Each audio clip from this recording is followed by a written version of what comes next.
शिकारी ने क्या किया, एक 12 सिंगा हिरण पकड़ के ले आया और पकड़ करके लाया और गुरुजी के सामने खड़ा कर दिया। बोले गुरुजी लो इसको मार दो, आप पकाओ, भोग लगाओ, फिर हमको भी बांट देना। गुरुजी बोले अरे भले आदमी, तो हिरण पकड़ के लाया। लेकिन गुरुजी ने सोचा शिकारी है, शिकारी क्या समझे कि भाई भक्ष भक्ष नहीं खाना चाहिए। तो गुरुजी ने ऐसा विनोद में कह दिया, अरे हम ये साधारण हिरण नहीं खाते, हम तो ऊंचे और महंगा वाला और श्रेष्ठ गुण वाले हिरण का भोग लगाते हैं। बोले महाराज ये 12 सिंगा है, इससे भी श्रेष्ठ कोई हिरण होता है? बोले हाँ। बोले जरा बताइए तो, आप जो हिरण बोलेंगे मैं वही पकड़ के लाऊंगा अब तो बोले अरे उस हिरण को पकड़ने के लिए तो पूरा संसार भाग रहा, कोई नहीं पकड़ पाया। बोले नहीं नहीं, मुझसे बड़ा शिकारी नहीं है जंगल में कोई, आप आज्ञा करिए, वो जैसा होगा जहां होगा पकड़ के लाऊंगा मैं उसको। आप बताइए तो सही उस गुण के सींग कैसे, उसके पैर कैसे, उसका मुख कैसा, जरा बताइए उसके बारे में, उसका रंग कैसा। संत विनोद में ही बोलने लगे, मोर मुकुट पहनता है।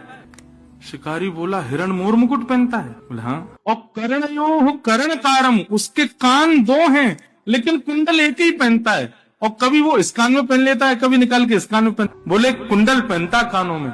शिकारी बोला कुंडल पहनने वाला हिरण है? बोले हाँ। मोर मुकुट पहनता है, कानों में कुंडल पहनता है, और विभ्रदवासः कनक कपिसम, पीली पीतांबरी पहनता है। शिकारी बोला भगवान मैं तो इतना बड़ा हो गया, मैंने ऐसा हिरण तो कहीं नहीं देखा। बोले और क्या करता है? वैजंती माला पहनता है, और सबसे श्रेष्ठ उसका गुण क्या है? बोले अपनी कोमल कर उंगलियों से आच्छादित करता हुआ छिद्रों को वेणु बजाता है। आहा, शिकारी तो भाव विभोर हो गया। बोले भगवान ये हिरण वेणु भी बजाता है?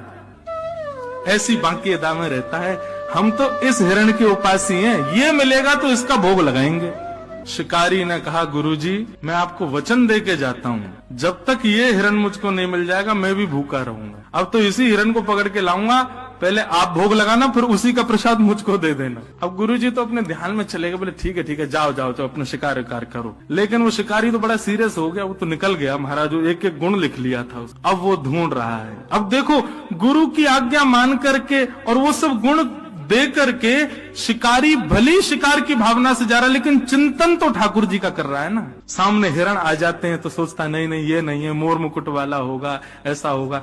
1 दिन बीत गए, 2 दिन बीत गए, 3 दिन बीत गए, 4 दिन बीत गए। भूख के कारण प्राण निकलने लगे उस शिकारी के, लेकिन सोचने लगा मेरे गुरुजी भी तो भूखे बैठे हैं, जब वो भूख सहन कर रहे हैं तो मैं क्यों नहीं करूं, अब तो इसी हिरण को पकड़ के ले जाऊंगा। इतनी व्याकुलता उसके तन में आ गई, शिथिल हो गया, गिरने लगा, ऐसी स्थिति आ गई। लेकिन सामान्य हिरण का शिकार नहीं कर रहा था। ठाकुर जी को उसका ये भाव प्रिय लग गया।